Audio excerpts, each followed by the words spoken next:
సత్యం news కి స్వాగతం. ప్రేక్షకులకు నమస్కారం.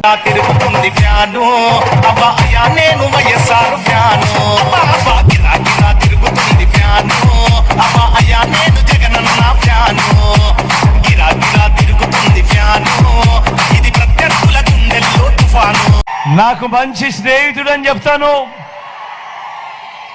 మీ చల్లని దీవెనలు ఆశీస్సులు కోరుతా ఉన్నాడు. మంచివాడు. మీ అందరికీ నేను ఒక మాట చెప్తా ఉన్నా, రామకృష్ణారెడ్డిని గెలిపించండి అఖండమైన మెజారిటీతో. రామకృష్ణారెడ్డిని ఇంకా పై స్థానంలో తీసుకొని పోతాను. తీసుకొని పోవడమే కాదు, వరికపూడి వలస ప్రాజెక్టు కూడా దగ్గరుండి తనతో చేయిస్తాను అని కూడా చెప్తా ఉన్నా.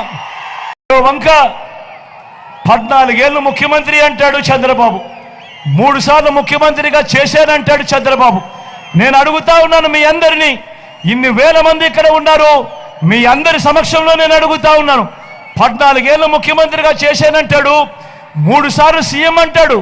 మరి ఇలాంటి చంద్రబాబు పేరు చెబితే ఏ పేరుకైనా కూడా ఆయన చేసిన ఒక్కటంటే ఒక మంచైనా గుర్తుకు వస్తుందా అని అడుగుతా ఉన్నాడు మీ బిడ్డ. 2 చేతులు పైకి ఎత్తారు. ఇలా ఇలా ఇలా ఇలా ఇలా ఇలా ఇలా ఇలా ఇలా ఇలా ఇలా 14 ఏళ్ళు ముఖ్యమంత్రి అంటాడు, 3 సార్లు ముఖ్యమంత్రిగా చేశానంటాడు. మరి ఈ పెద్ద మనిషి చంద్రబాబు పేరు చెప్తే ఏ పేదకైనా కానీ గుర్తుకొస్తుందా?